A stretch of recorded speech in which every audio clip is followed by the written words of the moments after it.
Hello, hello. Thank you all for joining us. My name is Eva Balin, Director of the Graph Foundation, part of the original team that launched the Graph Protocol.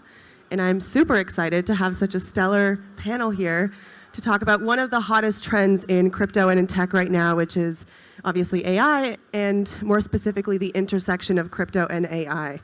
Before we get started, I'd love for everyone to maybe do an introduction. Hi, everyone. I'm Tegan Klein. I'm CEO of Edge and Node. We're the initial team behind the Graph Protocol, which is decentralizing data, and it's used by over 100,000 developers across 45 different chains. Hello, everyone. I'm Kevin from Alibaba Cloud. And Alibaba Cloud is one of the world leading PaaS and IaaS cloud provider, which are providing robust security and cost-effective cloud computing resources for the world services. Yeah. Good afternoon. I'm Jahan Chu. I'm the founder of Kinetic.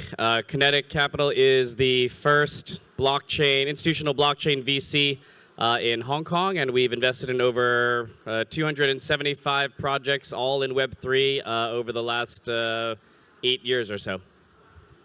Hi, this is Kavi from Fembushi Capital. So Fembushi Capital, we are one of the oldest institutional crypto investor from Asia, founded in 2015.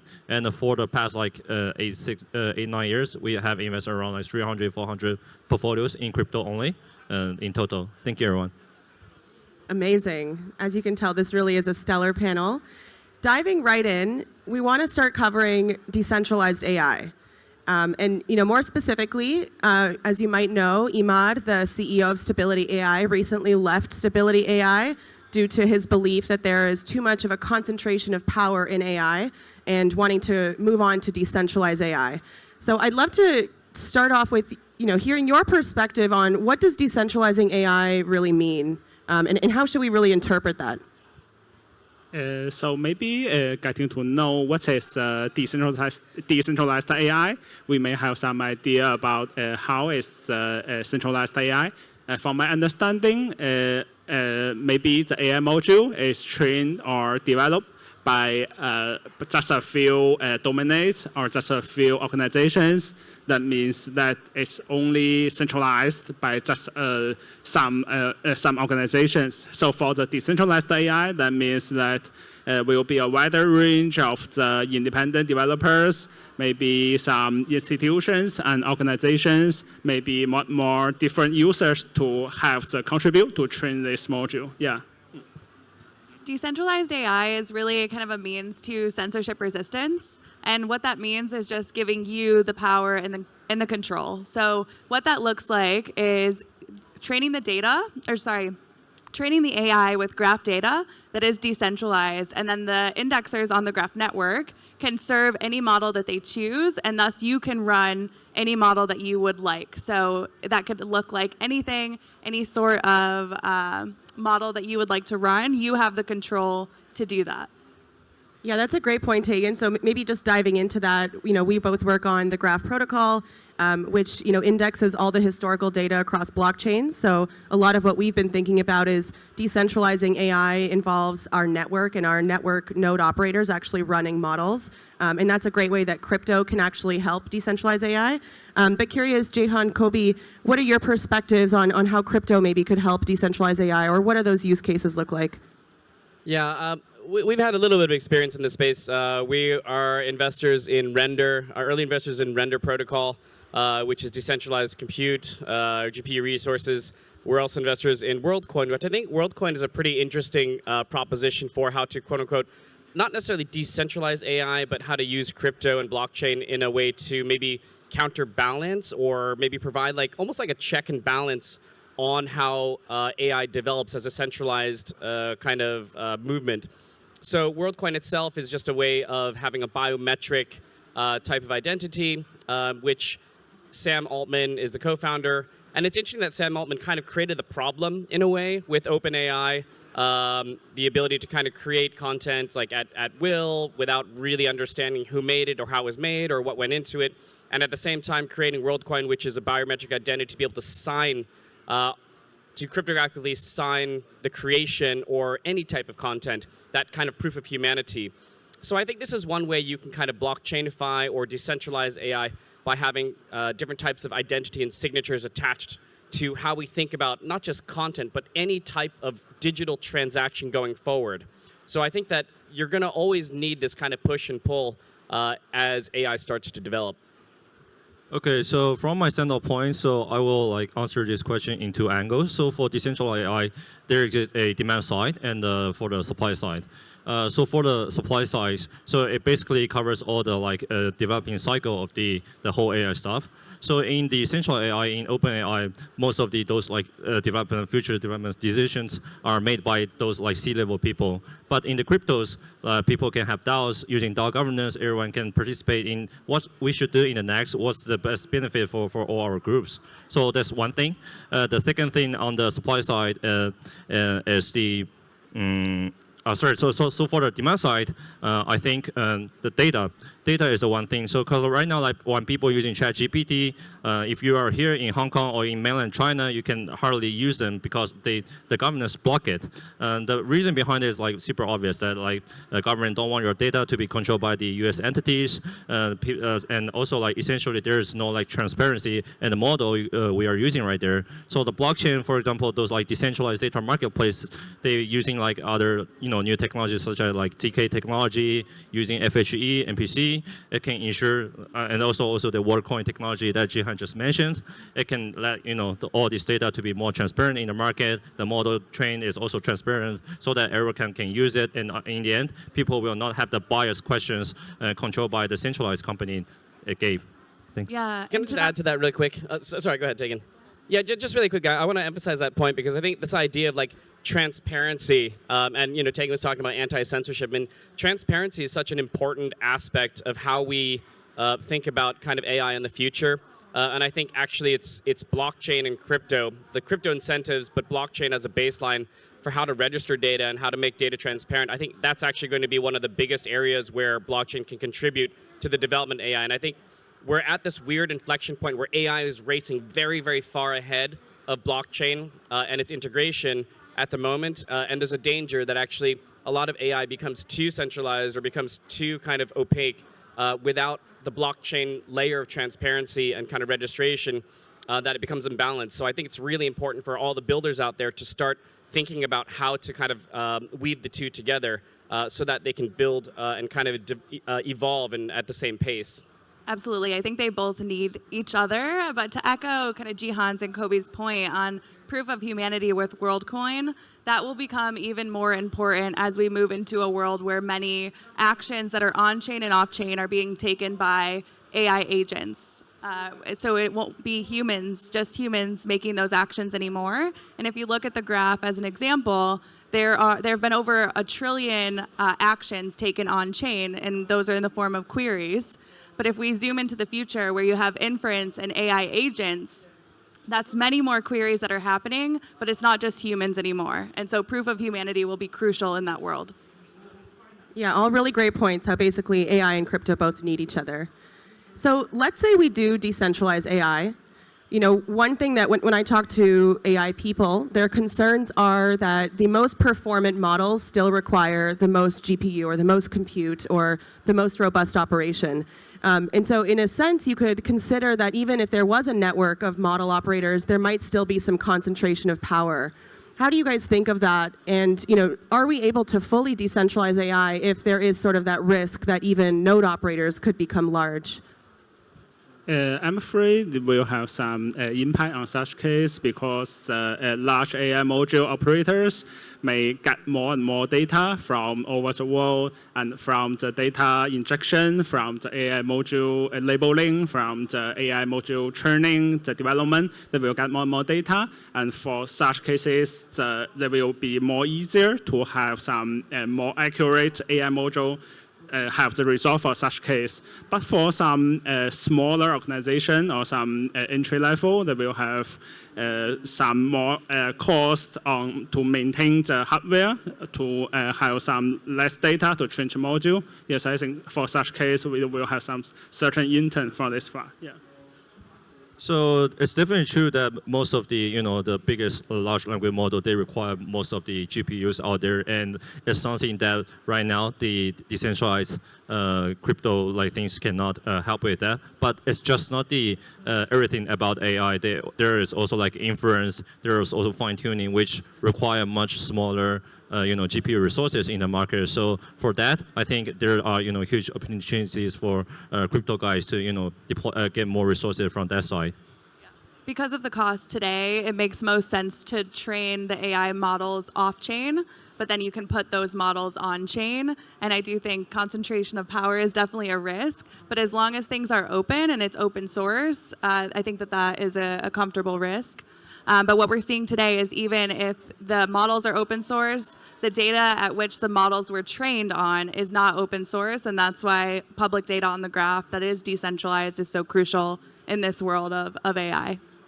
I also think that the crypto economic kind of game theory that plays out can also help to kind of make to help resist some of the concentration efforts and actually have kind of more economically adversarial types of dynamics, so that there's more incentive for people to kind of compete and distribute. So I think the financial and economic kind of aspect of crypto that bakes in not just tokens but just in general, like I think that type of dynamic can really help to resist kind of the centralization that we saw like in Web2 and kind of early kind of software. That's a really great point. Incentives can basically enable others to specialize in certain aspects of that AI supply chain, like Kobe said. Taken, kind of want to segue off of something you just said, which is open source models. And it feels like the industry is pretty split between closed source versus open source models. You've got the open AIs who keep things closed source, Stability AIs, Facebook keeping them open source. We on the graph side obviously are very open source friendly. But I'd love to hear from the panelists, pros and cons of both, and kind of where you stand on whether models should remain open source or remain closed. I think for open source, the points maybe about that more and more researchers and developers can use open source AI modules to train their applications. That will help be a more easier way to train the module and get more and more data. And the cons maybe that some of the users maybe use the open source AI module to train some application, maybe in bad use, or maybe do some deepfake, or maybe something like others. Yeah, and also for the closed source, the pros maybe about that will help be both the quality and the quantity of the data will be have the quality because that provided by a certain organization. Yeah, and also the cons maybe the cost will be a little high because there will be need to pay for this part as well. Yeah. I think it's kind of both a design decision as well as like a business decision. Just like with anything, I think that open and closed, it's just kind of like a tool. Like there are merits to both, and I don't think that everything should be open source, and I don't think everything should be closed source. I think you kind of, just like everything in kind of software, there are some benefits to keeping things closed source, maybe from a business standpoint, from a development standpoint. Sometimes what they want to do is they want to stay closed until they get a meaningful, kind of traction or advantage, or kind of can pay back their development, research costs, and then open source it. So I think that you kind of need both, and to vilify, either one doesn't really make sense. At the same time, I think we invested in one project called Neural Fabric, which is kind of still in semi-stealth. Their thing is to actually have a blockchain which helps to register models, weights, and data, not only for registration but also compliance, so like what's gone into the model. That type of thing, if you can kind of register the models and the data and weights and create almost like a meta layer, which still allows you to be closed source, but it also allows you to have some type of check or some type of verification. I think maybe that's somewhere in the middle. Yeah, I'm with Jihan as well, so I'm quite neutral to the open source and closed source. It's just like the Android and iOS, we use every day, right? So let me share an interesting point of view of the closed source and open source crypto things is about the IPs risk. So when we are using the closed models, those IPs they use data that are from you don't know nowhere, probably steal from some other wells, and you create something, and especially for those art project, right? So people say, hey, your art seems like some others, but you have no proof that what data they use, right? But for the open source projects, ideally, if those data are all transparent, you can directly see what data they use, and you can say, hey, you use my picture to generate this art. So yeah, so that's one person comes on the IP side. Yeah. Very diplomatic venture capitalist. I, on the other hand, I'm an open source maximalist. But that being said, kind of echoing Jihan's point, it really comes down to the business model, right? And a lot of these traditional AI companies, their business model is to kind of keep the secret sauce secret, right? And to monetize the attention and the time in a closed source way. But to the point of the Web3 space and decentralization offering new incentive structures with tokens and allowing for more decentralization, more openness. It's a different business model, and it's enabling that open source space where people can vote with their feet and the best product wins. So it sounds like our panelists are neutral or on average neutral.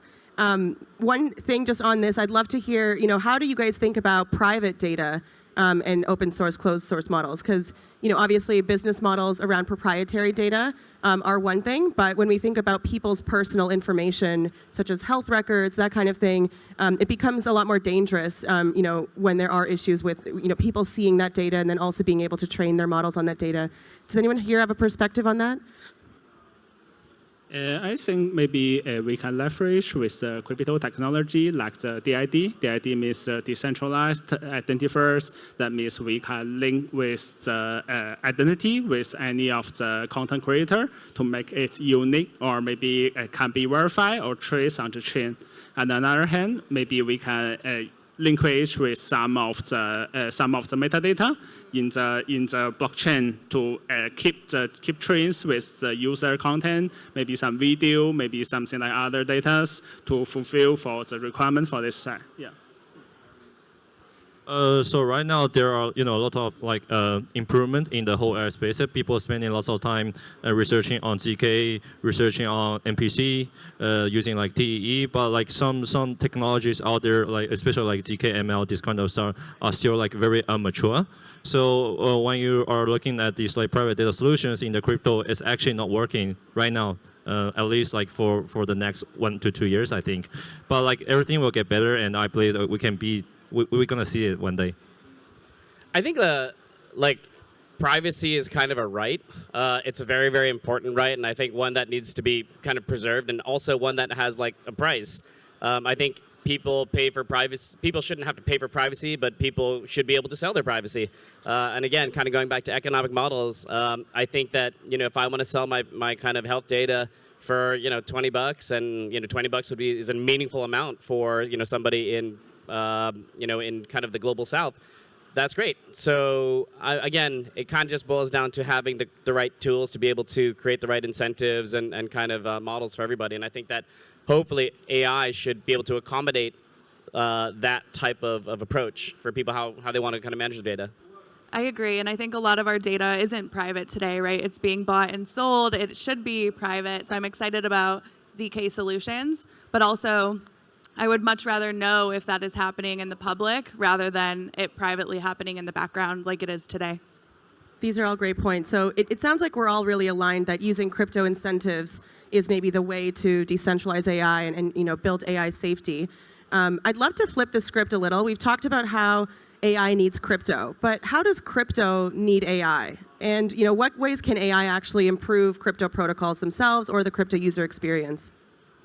Okay, I think maybe AI can do in a lot of different aspects for the crypto side. Maybe AI can do some AI modules, can do some prediction for any of maybe for the smart contract execution. That means that can optimize and maybe can find some best time to do the transaction. That means to minimize the gas fee, yeah. And another part, maybe it can do some market analytics to find some token price, to do some prediction, something like this. And also on the other hand, it can help to do some crypto-related modules to help the crypto more efficiency, yeah. I actually think that the nearest term, most critical kind of need in crypto is security. I think AI types of kind of audits, like one of the biggest challenges for kind of crypto companies that are protocols that are launching is that they can't get audits fast enough, and the audits that they get are of variable quality. I think if there's faster, easier ways to have security implemented on chain, dynamic security on chain, these types of things, these are really, really big kind of problems, which, it's not like we're seeing less hacks. 10 years in, we're still seeing like a lot of money lost. We're seeing a lot of, kind of challenges in the space, and security really needs to be, I think, at a level where enterprise can feel comfortable that what they deploy on public, mainnets is not going to be, kind of wiped away by some, kind of young hacker, which keeps happening. So that is like a really, really kind of near-term, low-hanging fruit, critical need. So I think meme coin need AI, which is a joke. So from day one of crypto, I think the most three biggest innovation. The first is the decentralized money, which is Bitcoin. The second is Ethereum, smart contract. It makes the money to be programmable. The third one, I think, from my point of view, is AM, made by Uniswap.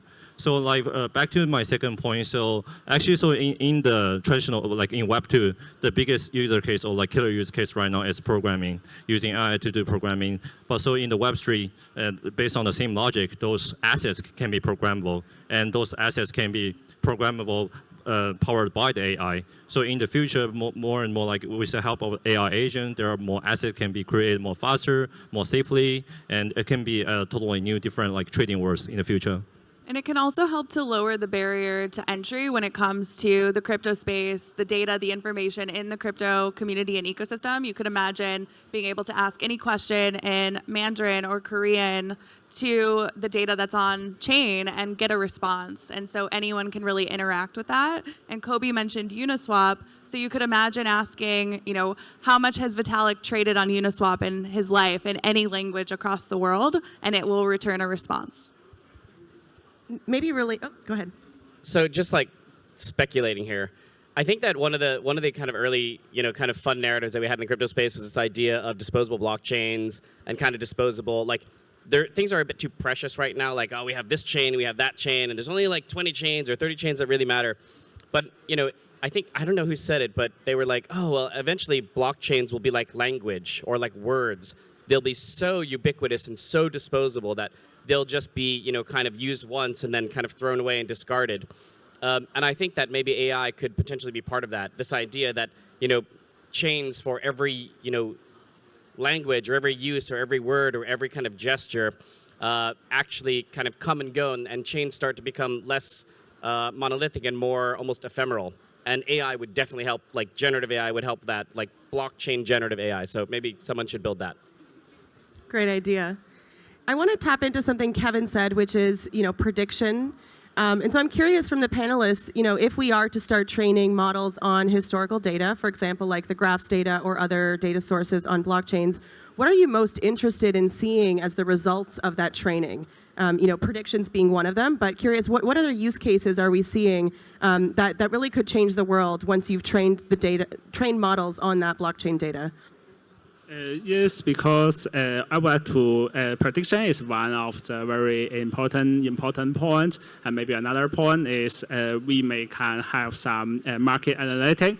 For example, we maybe some of the token is very hot recently that most of the KOL cite in their Twitter or maybe from other instant message software. Yeah, we can using the AI to do the filtering to get the idea and get the keywords that recently which crypto idea might be crypto information very hot recently, and get such information and then have some idea for such case. Yeah. I'm really excited about kind of composable data and being able to see where the data comes from. That happens a lot on the internet today where, information is taken from one source to the next, and you don't really know where that data comes from. But when you leverage data in the decentralized world, you should be able to identify exactly the source that it comes from, even if you're using it, on 20 different across 20 different applications. So I'm really excited about that in terms of the potential of, what could really change the world in a positive way. I actually think it's still a bit early. I think because most data on chain tends to be around trading or kind of token movement. It's not actually that useful yet. So I think we're still a bit early for the kind of on-chain data to be that useful for AI. So I'm really kind of interested in, not necessarily now, but maybe in 3 to 5 years from now, when we really start to see, much larger quantities of kind of useful data that makes its way kind of on chain, and then, how AI can help to manage that. But it's just a bit early now because it's mostly still crypto people kind of trading with crypto people, on chain. So.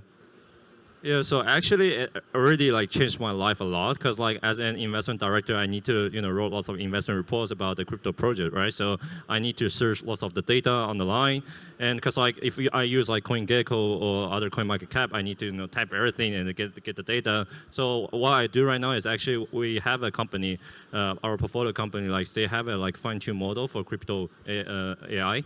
So I use it and I can get most the precise data from the CoinGecko or other net. But if you are using ChatGPT, you just get outdated data, especially on the price of the certain coins on Ethereum or everything else. The other things is that especially for data protocols such as the graph, they are the first chunk of projects that can utilize natural language things very easily. The coders it's actually lower the barriers for people to how to get the data. They can just use natural language to do all the indexing. So actually, two of our portfolios, one is called AirStack, the other one is called Helica, which are both from the graph ecosystem as well. So they are actually the first 2 companies that I see using AI first among our portfolio companies. AirStack and what? And Helica. Helicom. Yeah. Another exciting area is just around governance. Being involved in so many ecosystems, even the graph, it's difficult to keep up with all of the proposals around the protocol changes. So you can feed the AIs with the forum posts, and it can actually help to advise you on kind of decisions, key decisions, your position, your stance on some of these governance decisions. These are really great points, and one thing that's kind of standing out to me as a consistent theme is that the models themselves can almost act as aggregators across chains where you have all these disparate chains, and it's really difficult, even for CoinGecko, to be able to get all that data in a standardized way across chains and smart contracts. And so you could see a model actually being that unifying layer, and then use a natural language query or any kind of query really to get that unified response. I'd love to switch gears just a little bit and talk more about AI content.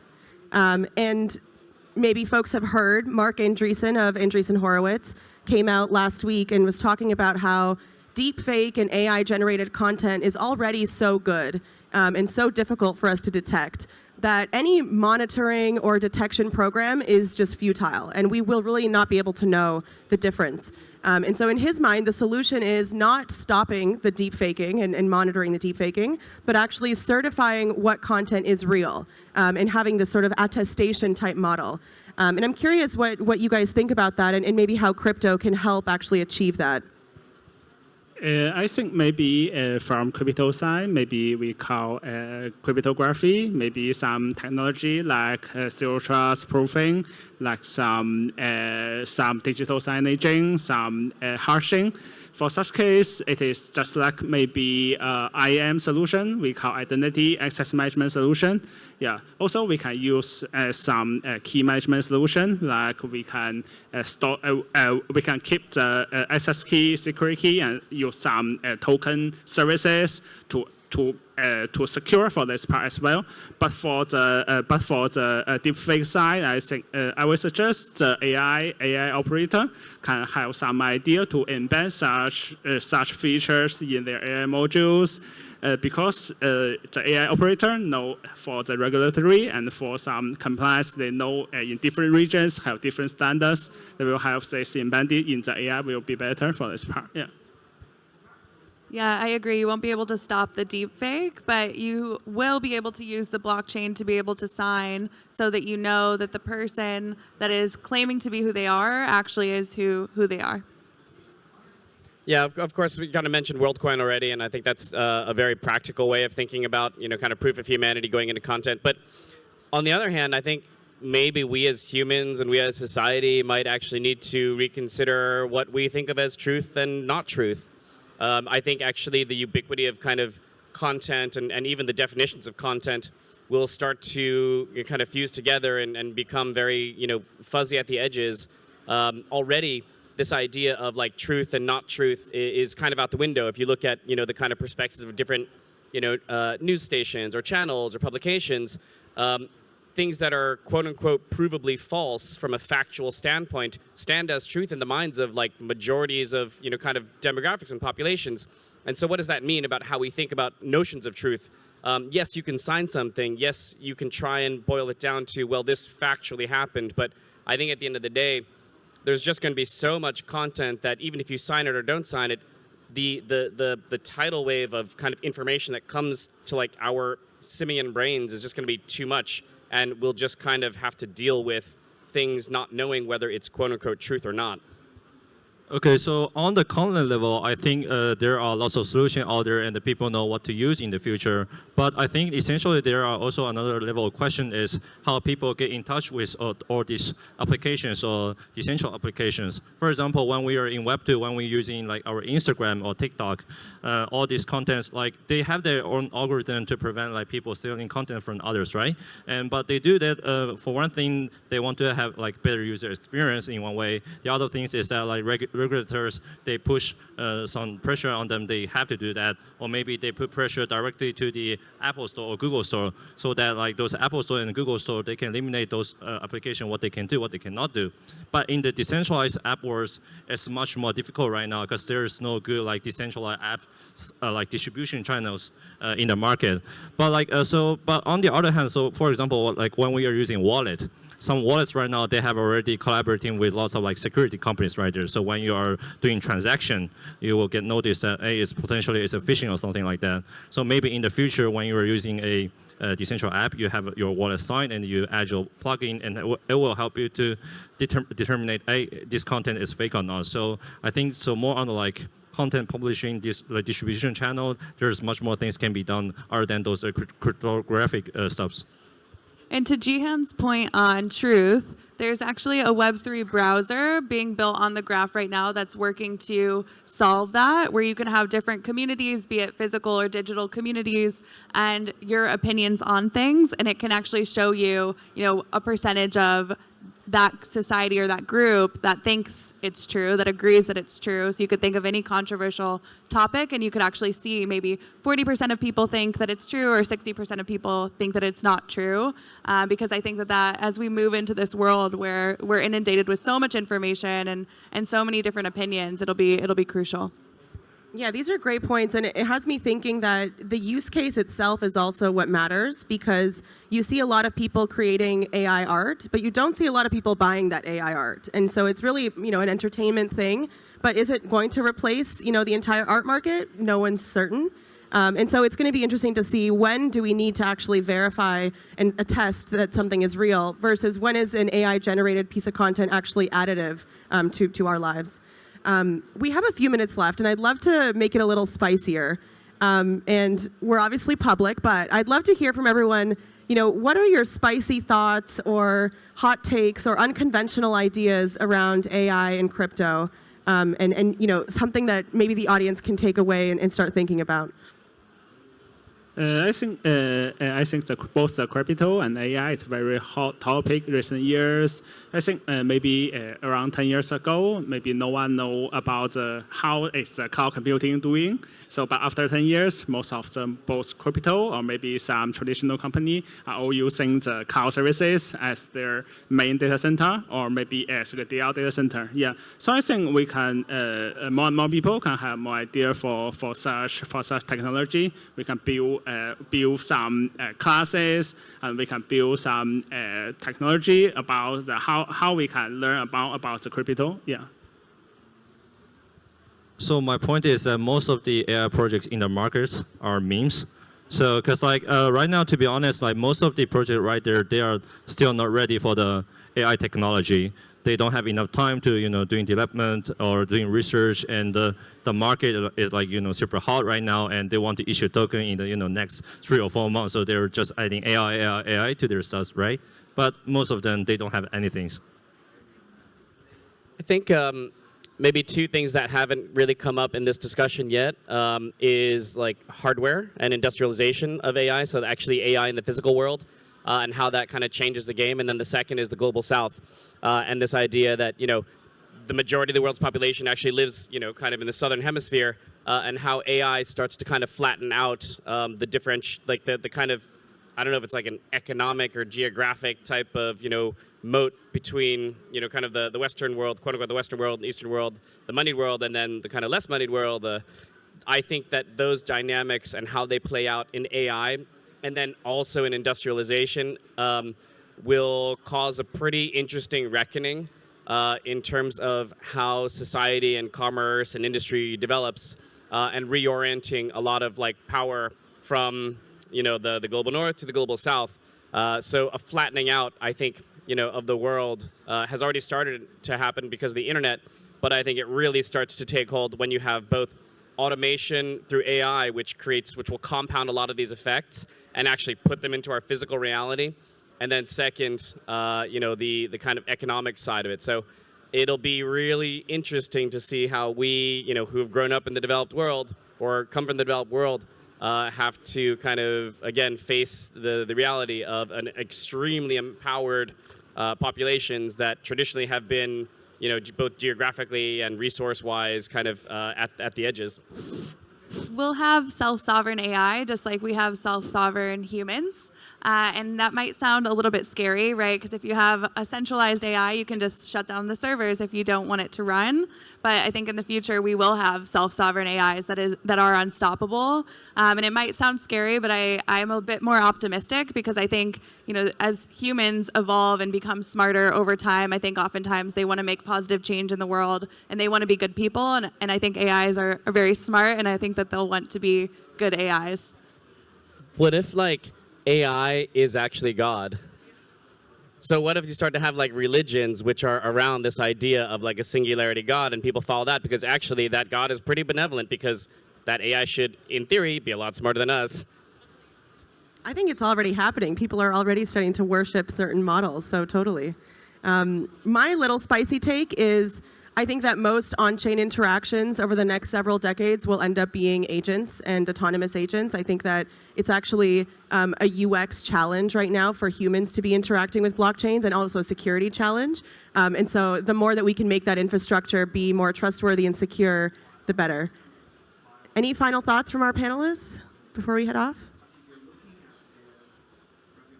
No, amazing. Thank you all so much for joining us. This has been a really epic panel, so spicy and so intelligent.